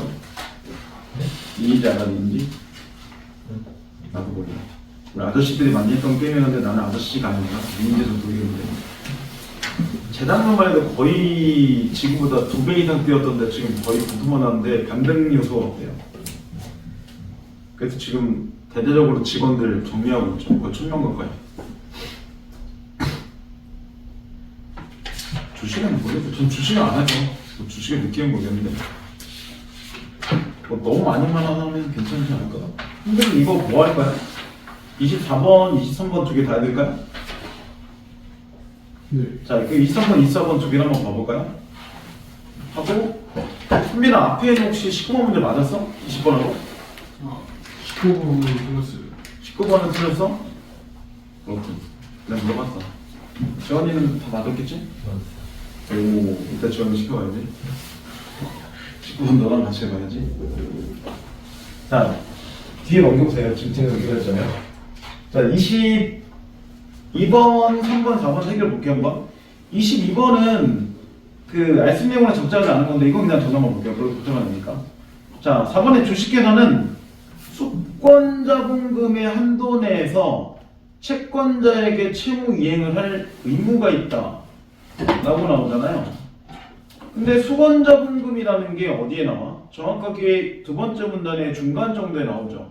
그러니까 두 번째 문단 하나, 둘, 셋, 넷, 다섯, 여섯, 일곱 번째 줄 이게 나오죠. 그래서 여섯 번째 줄부터 보면 수권주식 총수란 회사가 발행할 주식의 총수로 수권주식 총수를 통해서 자본금의 최대 한도인 수권 자본금을 알 수 있다 라고 나오잖아요. 그죠? 근데 책임이라고 얘기 나온 거는 네 번째 문단에 뭐 책임 얘기 나오고 뭐 이러는데 거기 이런 얘기 나오잖아요. 유한 책임난 주주가 회사에 대해서 주식의 인수에 가액을 한도로 하는 유한 출자 의무를 부담. 회사 채권자에 대해서 직접적으로 아무런 책임도 부담하지 않는 것만 하고 주주의 유한 책임은 정관 주주총회의 결의로 가중시킬 수 없고 이 때문에 주식회사는 회사가 현재 보유하고 있는 재산만이 회사 채권자를 위한 유일한 담보가 된다. 이렇게 나오니까 수건자본금이란 거는 말 그대로 자본금의 최대 한도를 얘기한 거니까 이걸 가지고 채행할 의무 자체를 가지는 건 아니겠죠. 그러니까 두 개 문단은 좀 보긴 해야 돼요. 그러니까 여기 한도 내에서 이행할 의무가 있는 게 아닙니다. 그런 얘기는 나오지도 않고요. 그 다음 23번 적절하지 않은 건데 자 2장의 주식과 주권에 보면 나오죠. 5조 당회사가 발행할 주식의 총수를 1만 주로 한다. 그 다음 당회사가 발행하는 주식 한 주의 금액은 금 5,000원으로 한다. 그 다음 당회사는 설립시에 그래서 5,000주의 주식을 발행하기로 한다. 그럼 1번은 안 해도 되죠. 주식 총수가 1만 주인 거 맞고 수권자본금 5천만 원이 맞죠. 왜냐면 현재 지금 발행하는 금액 자체가 5,000주를 할 거니까요. 뭐 단순산도고. 2번 갑이 주식 한 주를 발행하는 것만으로도 7주를 수정해도 설립은 가능하다. 한 주만 발행해도 되는 건가? 근데 분명히 두 번째 문단 시작할 때 얘기하죠. 자본금은 회사 설립의 기초가 되는 것으로 주식을 통해 조성되는데 주식 회사를 설립할 때 최저 자본금에 대한 제한이 없어. 그럼 최저 자본금은 1원이어도 상관이 없다는 거잖아. 영업만 아니라면. 그러니까 한 주를 발행하는 걸로 수정해도 상관은 없다는 얘기예요. 물론 이런 회사 없긴 하지만 이론적으로 가능하다. 그 다음 세 번째. 갑이 정관에 따라 주식회사를 설립하기 위해서는 1만 주에 대한 출자자가 확정되어야 한다. 라고 나오는데 이 1만 주 자체의 출자자가 다 확정될 필요까지는 없어요. 그 확정이라는 것도 두 번째 문단에 나오죠. 한 8번째 주 정도 나오죠. 그래서 주식회사를 설립할 때 수건주식 총수 중 일부의 주식만을 발행해도 되는데 발행하는 주식은 모두 인수되어야 한다. 그리고 5,000주에 대한 것만 출자자가 확정되면 되는 거잖아요. 1만 주가 아니라. 그렇잖아요. 발행하는 것만 지금 확정하라고 나오는데 왜 1만 주를 발행하는 게 아니라 5,000주만 발행하는데 왜 1만 주를 다 확정해? 그거 정답 3번 나오죠. 추론만 하는 거잖아요. 간단합니다. 자, 그 다음 24번 넘어가세요. 24번 이거 살짝 사람 낚는 문제인데 지금 나오잖아요. 처음에 A 회사가 있죠. 여기. A 회사가 있고 A 회사는 설립 시에 액면가의 5천만 원의 주식을 100만 주 발행했다. 그러면 5천 곱하기 100만이니까 어느 정도 나와요? 50억 정도를 가지고 하는 거죠. 한수하면. 자, 이 홍길동은 이 주식의 80%를 인수해서 납입하였다. 그럼 80%니까 40억 정도 될 거 아니에요. 그죠? 이후 A사는 B회사가 설립 시에 발행한 주식 100%를 인수해서 25억 원을 납입했다. 끊어봐. 그러면 지금 B회사 자체가 나왔는데 재밌는 일이 있죠.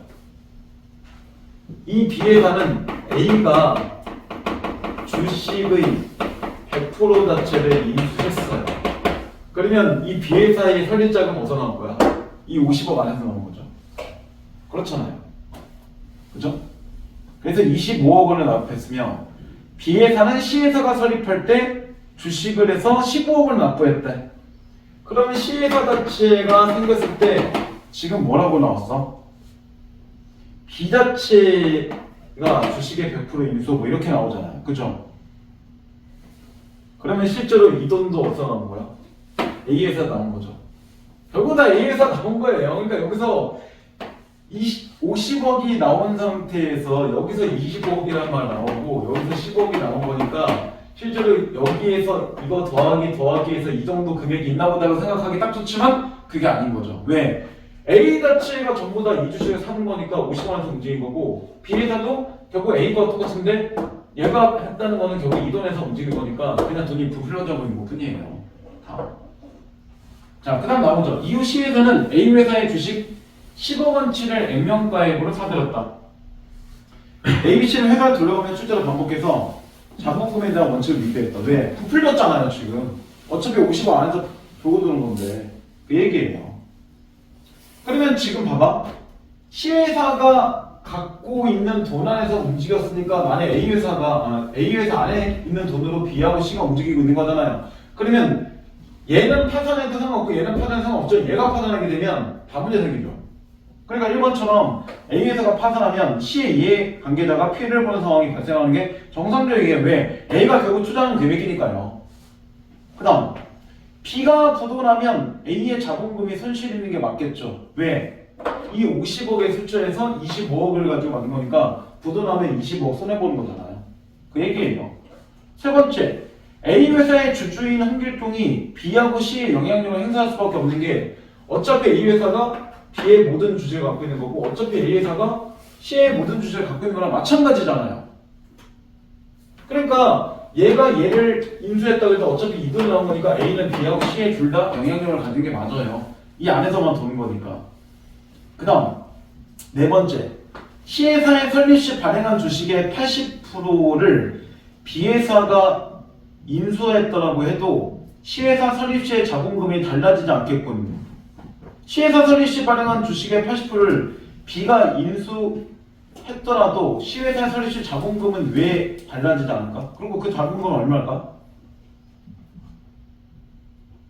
이렇게 되면 4번은 조금 생각해봐야죠. 주식의 80%를 B회사가 인수했더라도 C회사 설립 시의 자본금은 달라지지 않는다. C회사 설립할 때 자본금이 얼마였죠? 15억 원이었죠. 그죠? 그러면 C회사가 설치 발행한 주식의 8%를 B회사가 인수했어도 왜 설립 시의 자본금이 안 달라져? 달라질 수 있는 거 아니야? 80%만 하면?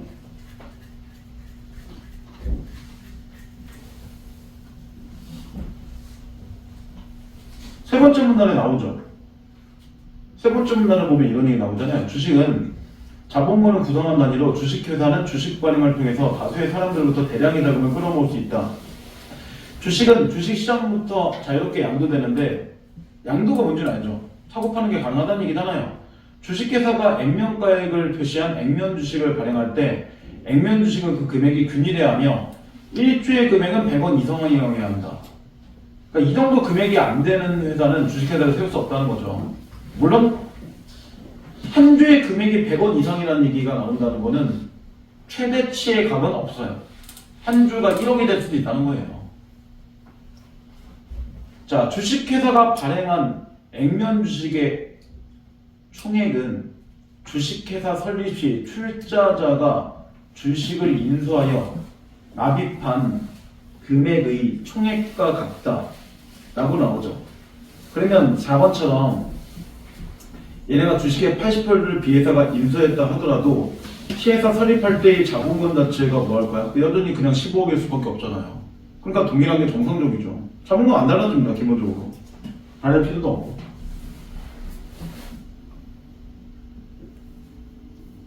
왜냐면 어차피 얘네가 뭐 할 거야? 주식은 100% 자체를 다 발행을 할 거고 80%를 얘네가 인수했다 하더라도 나머지 20%는 누군가가 인수했을 거니까 어차피 자본금은 15억 그냥 유지될 거니까요. 그 얘기예요. 근데 마지막에 55번을 보면 실제 자본금이 무슨 90억입니까? 그리고 서류상으로 드러난 자본금은 90억이지만 실제 자본금은 어차피 50억에서 일부 투자해서 이거 한 거고 50억에서 일부 투자해서 이거 한 거잖아. 15억을. 그러니까 결국은 보이는 거는 이렇게 해서 90억인데 실제 자본금은 50억 안에서만 든 거잖아요. 그러니까 정답이 5번일 수밖에 없죠. 그래서 실제 자본금이 90억이라는 얘기는 말이 안 돼요. 하지만 ABC 아는 걸 합치면 이렇게 보이니까 위에다가 맨 마지막에 분명히 뭐였어? 자본금에 관한 원칙을 위배했다는 얘기를 하는 거예요. 그래서 위배했다는 얘기는 실제 자본금과 ABC 회사의 자본금의 총합은 동일하지 않다는 얘기죠. 그러니까 위배란 말 쓰겠죠. 이씨 왜 부풀려? 이런 거잖아요. 그래서 정답 5번 이렇게 나온 겁니다. 자, 다음 또 있나요?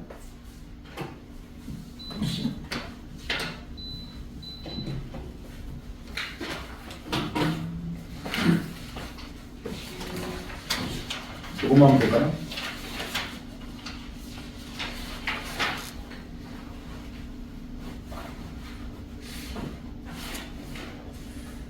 자, 그러면 이제 20번 볼까?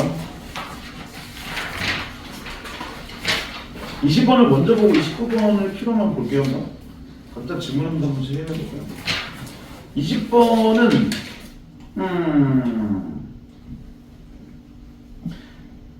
1번은 쉬워. 1번은 조선에서 일어나는 교식을 정확하게 추구하기 위한 거지만 수시력을 연구하는 법만 찾고자 한 건 아니에요. 수시력이라는 건 누구랑 연결돼 있어? 중국의 과하고 연결돼 있잖아요. 그죠? 근데 기억 다음에 보면 기억에도 나오지만 중국의 역법을 수용하지만 이것을 조선에 맞게 운용하는 방법을 택했다라고 나오죠. 그러면 수시력을 굳이 연구하는 방법을 찾은 게 아니라 수시력 자체를 일부 수용하지만 우리만의 것을 연구했다는 게 나오니까 이건 아니죠. 그 다음 두 번째, 니은은 낮의 길이와 공전 속도가 비례하는 게 잘못됐다면 우리 슬고 지아님 이번 선지를 어떻게 바꾸면 될까요? 비례하지 않는 것으로 보인다 이렇게 하면 될까요? 그럼 혹시나 이번에 낮의 길이와 공전 속도가 반비례한다 이렇게 바꿔도 될까요? 아니면 그냥 비례 반비례를 다 빼야 될까요? 낮의 길이가 길어지면 그 속도가 느려지는. 그죠? 그런 얘기잖아요. 니은을 보면 북반구에 관측한 태양은 동지즈음에 가장 빠르게 운행하고 하지즈음에 가장 느리다. 우리 상식적으로 이던 건 알지 않나요? 뭐냐면 동지하고 하지를 모르는 사람은 없잖아요. 쓰진 않지만 여기서 잘. 동지는 결국 겨울을 얘기한 거고 하지는 여름을 얘기한 건데 당연히 뭐 할 거야? 겨울이 해가 더 짧잖아요. 그러니까 낮의 길이 자체와 곤전 속도는 비례 관계가 아니라 반비례라고 하는 게 낫겠죠. 차라리 그럴 거면. 하지만 여기는 해 자체의 길이 자체가 짧은 건 거고 해의 길이가 길어지는 건데 분명히 하지즈음에 느리다는 거는 낮의 길이가 길수록 느리다는 얘기잖아요. 그죠? 그 다음 세 번째 티귿. 근지점에서 달의 실제 위치와 평균 위치가 일치한다. 이게 왜 일치해야 돼?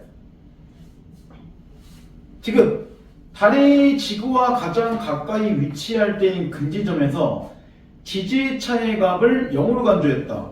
근데 그 다음에 나오죠. 지질차는 달의 실제 위치에서 평균 위치를 뺀 값이다. 그러면 뭐 설명이 그렇게 나오네요. 달의 실제 위에서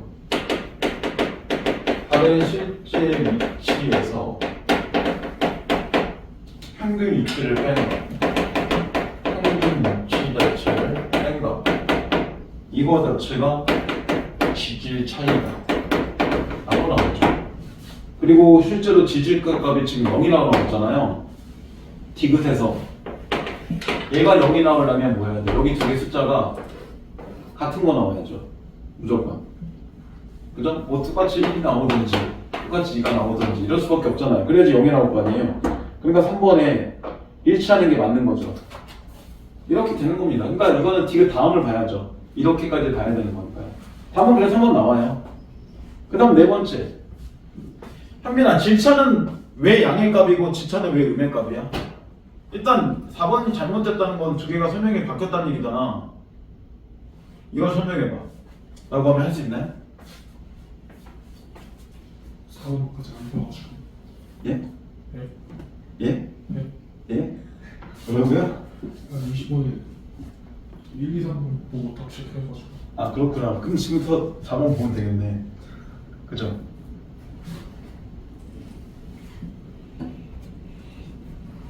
이성현님 혹시 이거 맞으셨나요? 왜? 예? 아, 투나 말았다고요? 3, 4에서 볼까고? 2, 3 오늘 4, 5일이잖아요. 그죠? 근데 3, 4를 쓰고 계세요. 그거 좀 신기하시네. 일단 4번 선지는 바뀌긴 했는데 4번에 보면 왜 바뀌어야 돼? 아, 그렇구나. 예, 그럼 제가 확인할게요. 제가 확인할게요. 4번까지만.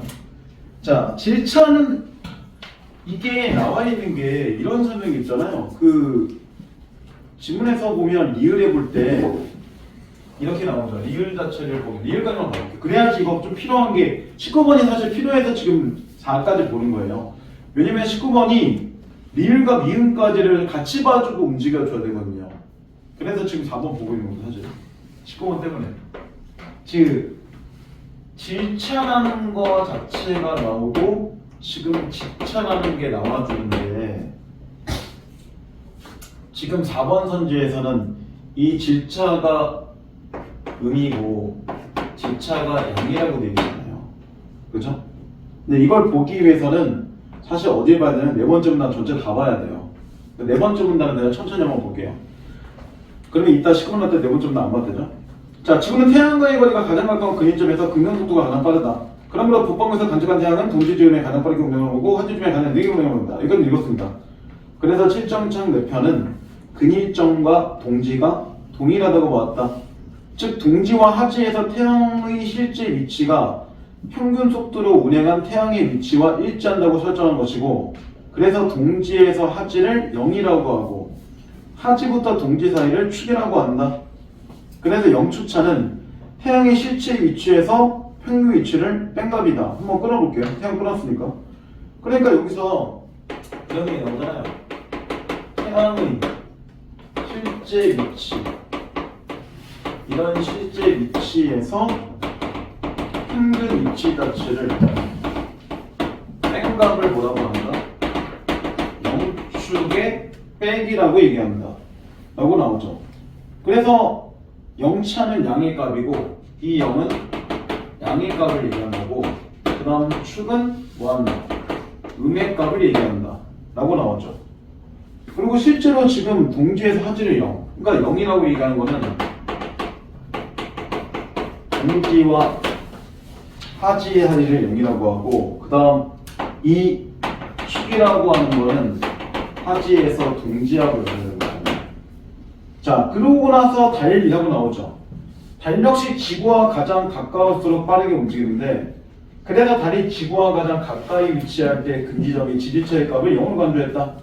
그래서 지질차는 달의 실제에서 평균 위치를 뺀 값인데 그건 아까 했고 근지점에서부터 달이 지구와 가장 멀리 있는 원점까지는 달의 실제 위치가 평균 위치보다 앞서고 원 지점부터 근점까지는 반대이다.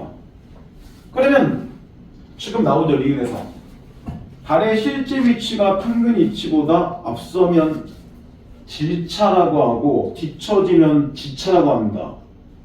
그러면 달의 실제 위치가 평균 위치보다 앞선다라고 얘기 나오고 질차 얘기가 달의 실제에서 평균 위치 뺀 값이고 그럼 태양의 실제의 평균 위치 이거 똑같을 때 0축이라고 얘기했잖아요. 분명히. 그죠? 그러면 여기서 0이라는 게 양의 값이고 축이라는 게 음이에요. 그럼 여기도 똑같이 얘가 뭐예요? 양의 값이고 얘가 뭐가 돼야 돼요? 음의 값이 돼줘야죠. 이렇게 되는 거잖아요. 그러니까 당연히 질차는 뭐 할 거야? 양의 값이 되는 거고 질차가 음의 값이 되는 거잖아요. 이렇게까지 봐야 되는 거예요. 그러니까 이거는 태양 자체를 보고 달도 그렇게 본다라고 했으니까 달도 거기에서 맞춰서 움직여줘야죠. 실제로 볼 때. 그래서 정답이 4번이 아닌 거죠. 이런 겁니다. 왜냐면 아예 그렇게 얘기했으니까요. 자, 그리고 이제 19번. 적절 한번 볼게요, 한번. 자, 정면형 파도는 하늘이 지난 동대로 가는 시점으로 경사할 때 원점에서 근점으로 이동하고 있다. 7정성 내편 정면형 교식관련과 교식조법 가령의 추호법에 의하면 경사기 일어날 때 태양의 실제 위치와 평균 위치의 차는 약 2.39였고 달의 실제 위치와 평균 위치는 약 4.99였다.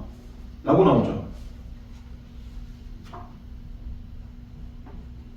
1번 견면형 파란 경사 때 실제 위치가 평균일보다 앞서 있을 것이다. 그러면 이게 틀렸다는 건 뒤쳐졌다는 건데 이거 어떻게 알 수 있어?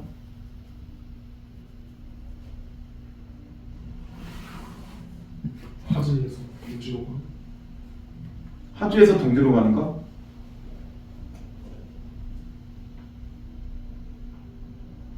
일단 이게 생각할 게 있어요. 뭐냐면 처음에 그 얘기 나오긴 하잖아요. 그러니까 신경 쓸 게 이런 거예요. 그 19번에 볼 때 분명히 8월이라는 거 자체가 방금 얘기대로 나오죠. 하지를 지나 동지로 가고 있는 거죠. 그러면 어디야? 여기죠. 축이에요, 축. 그래서 이거 지금 같이 본 게 있어요. 축이니까 뭐 해야 돼요? 음역값 있잖아요. 그죠? 이렇게 가는 거죠. 그 다음 두 번째를 볼 때 달자치. 이건 이제 이런 얘기 나오잖아요. 그 달자치는 이렇게 원지점에서 근지점으로 이동하고 있다. 근데 원에서 이렇게 근지점으로 가는 게 뭐야?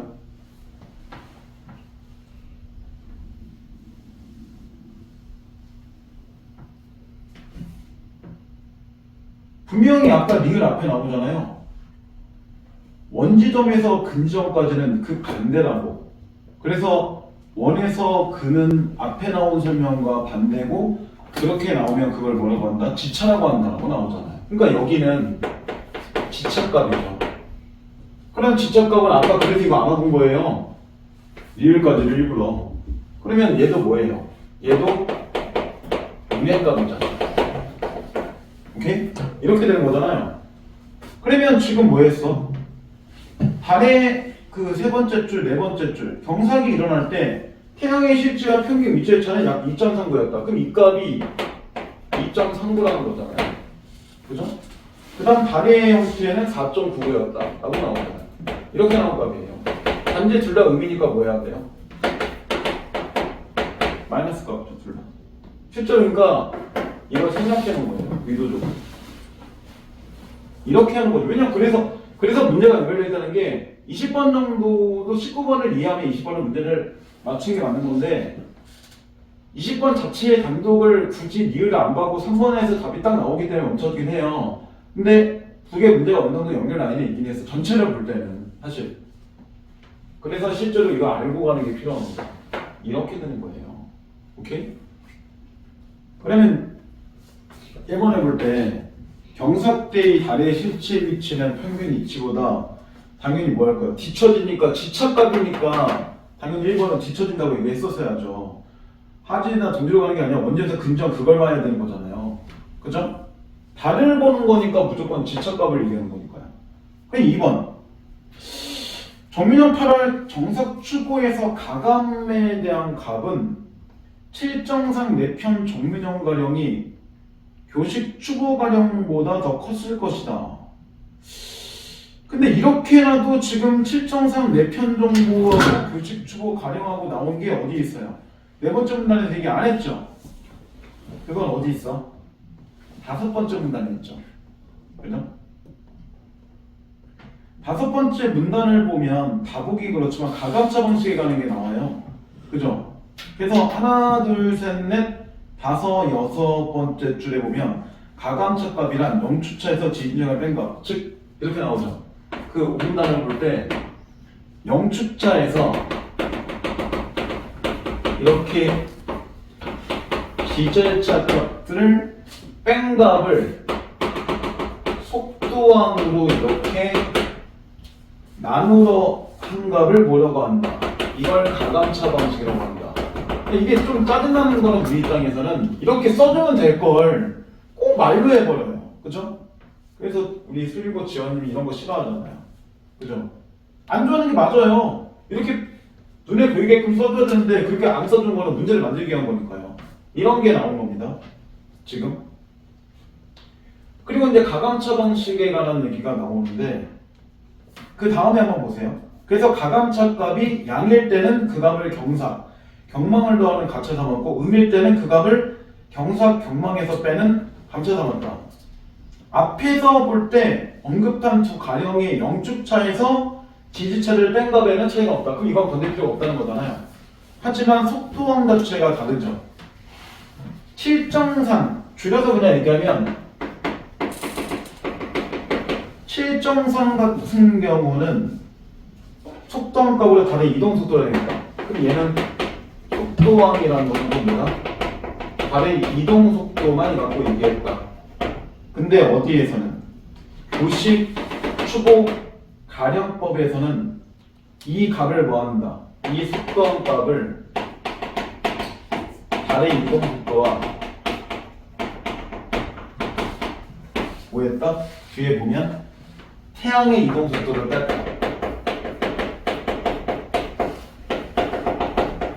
이렇게 얘기했죠. 속담값지 그러면 뭐가 더 커요?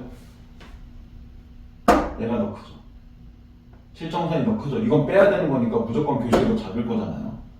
그러니까 이번에 볼 때 정민형 추구에서 정석 추구에서 가감차 값은 실정상 자체 값이 교식 추구 값보다 무조건 작을 수밖에 없어요. 왜?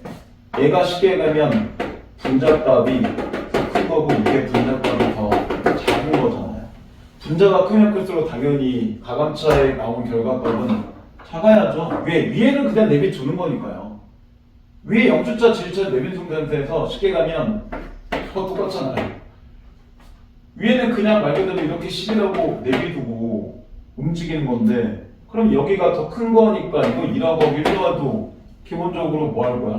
이게 더 작은 숫자 나올 거잖아요. 무조건 이게 이렇게 되는 거고 이게 이렇게 되는 거니까요. 무조건 이것까지 안 해도 솔직히 이렇게 내면 분자값이 얘가 더 큰 거니까 얘가 더 작은 값이네. 이 정도로 해도 이렇게까지 안 써도 되잖아요. 솔직히는 이 정도 할수 있는 거니까. 대신 이 문제도 마찬가지 끈기가 필요한 거예요. 끈기도 필요하지만 실제로 이걸 눈치 까는 게 필요합니다. 이건 미리 얘기했잖아요. 이 눈치 못 까고 애들 다 그랬거든요. 2.39에다 4.49 뺐는데 어쩌라고 이렇게 썼거든요. 애들이. 근데 2번도 이렇게 이해하는 게 필요하다는 거죠. 자, 그럼 3번을 보세요. 3번에 보면 가감차 값을 더하는 것처 삼았다라고 나오잖아요. 그죠? 그래서 지금 이거 쓴 거예요. 지금 보면 어차피 뭐 할 거야? 3번에서 볼 때 이 0주차하고 지질값을 뺀 값을 속도항을 갖고 가감차 방식을 가지고 만든다고 했는데 그러면 지금 뭐 할 거야? 여기하고 여기를 자체를 이렇게 만들어 보는 거잖아. 그러면 2.39죠. 똑같이 이거 마이너스면 그냥 마이너스 가져가죠. 똑같이 마이너스 다시 해야 된다 이런 식으로. 그럼 무조건 계산하지 않아도 여기 나올 값은 뭐예요? 플러스 값밖에 안 나오잖아요. 실제로 안 그렇습니까? 계산하면 얼마 나와요? 계산하면 2.6이 나오긴 해요. 근데 이 계산을 안 해도 돼요. 왜? 이 숫자만 봐도 당연히 무조건 플러스가 나오지 음의 값이 나오지 않을 거니까요. 이건 니네 편리를 위해서 그냥 계산해 준 겁니다. 안 해도 되고. 그러면 당연히 뭐 할 거야? 양의 값일 때는 경사, 경망을 더하는 가처 삼았다라고 아까 중간에 읽었잖아요. 그러니까 양의 값이 나왔으니까 3번처럼 뭐 하는 거야? 더하는 게 맞는 거죠. 이런 겁니다. 그러니까 이거를 문제 이렇게 푼 애들은 틀려요. 이것 없는 루틴 써도 2.39 빼기 4.99 이렇게 푼 애들은 이거 음의 값인데 왜 답이 3번이야? 이렇게 되는 거예요. 그래서 이렇게 하는 시간이 필요한 겁니다. 이 찌꺼리 위해서 이거 다 만든 거니까요.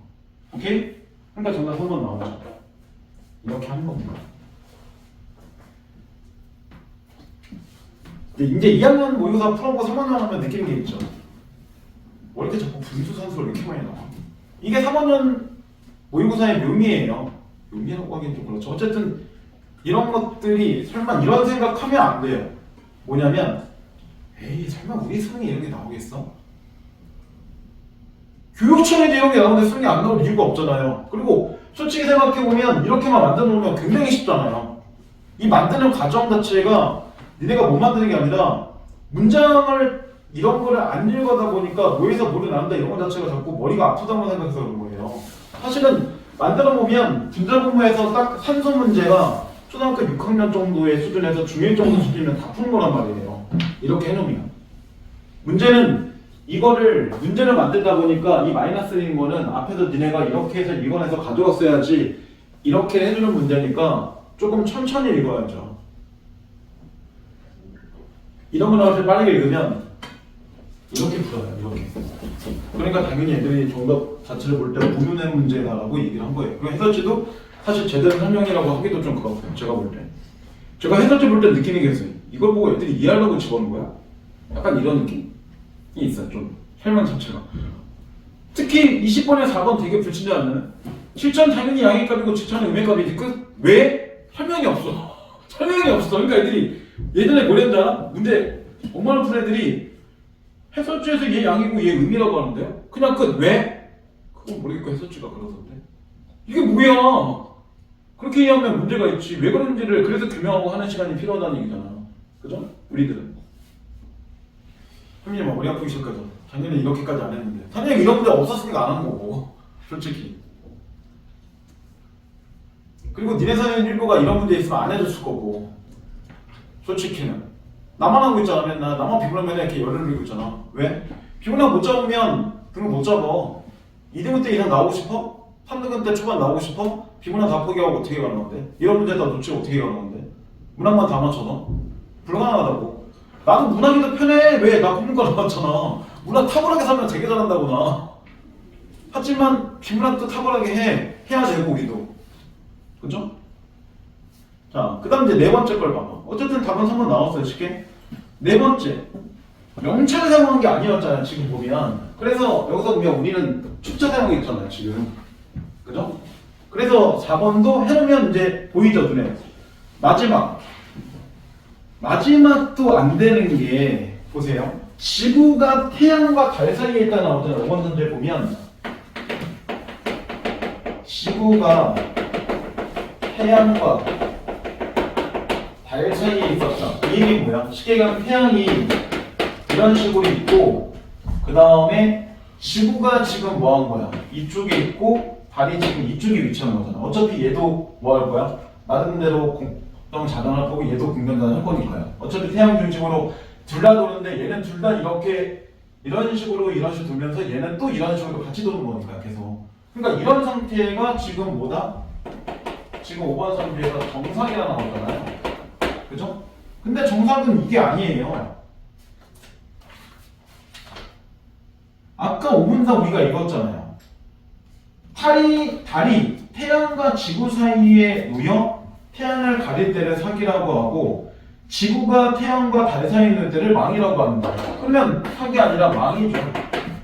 정망이라고 해야죠. 그러면 이런 겁니다. 그러니까 5번 선지도 쉬워요.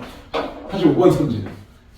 근데 이게 문단을 두 개를 동시에 써야죠. 자문단을 쓰면서 해결이 안 되는 게 일부 있으니까 실제로 3번 선지와 2번 선지 같은 경우는 또 네 번째 이후에 다섯 번째 문단까지 가야 되는 거니까. 근데 이게 자꾸 뭐에서 뭐를 뺀다, 뭐에서 뭐를 나눈다, 어떤 값과 어떤 값을 통해서 무슨 값을 난다, 이거에 대해서 자꾸 생각을 해보고 움직여야 돼요. 이런 문제가 최근에 한 1, 2년 정도 안 나오긴 하는데 분명히 나누는 형태의 문제는 나오긴 합니다. 분명히. 그래프트 시험, 뭐 경제든 과학이든 약간 뭐 이거 기술 질문과 그러면서도 인문 질문인데 이런 식으로도 나올 수 있다는 얘기예요. 충분히. 오케이. 여기까지만 해도 될 것 같아요. 문학은 뭐 굳이 복잡한 게 없어서 안 할 건데 일단 오늘 진도는 여기까지만 나갈게요. 나갈 거고 이제 특정 검사 하면서 프론트 강은 제가 매주 검사하지 않을 겁니다. 프론트 강은 나중에 한 달씩 몰아서 해서 안 되면 부를 겁니다. 오늘.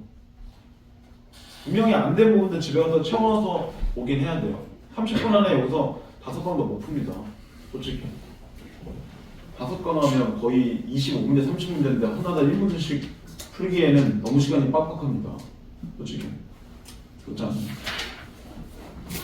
자, 그러면 이제 선택을 꺼내보세요. 꺼내보시고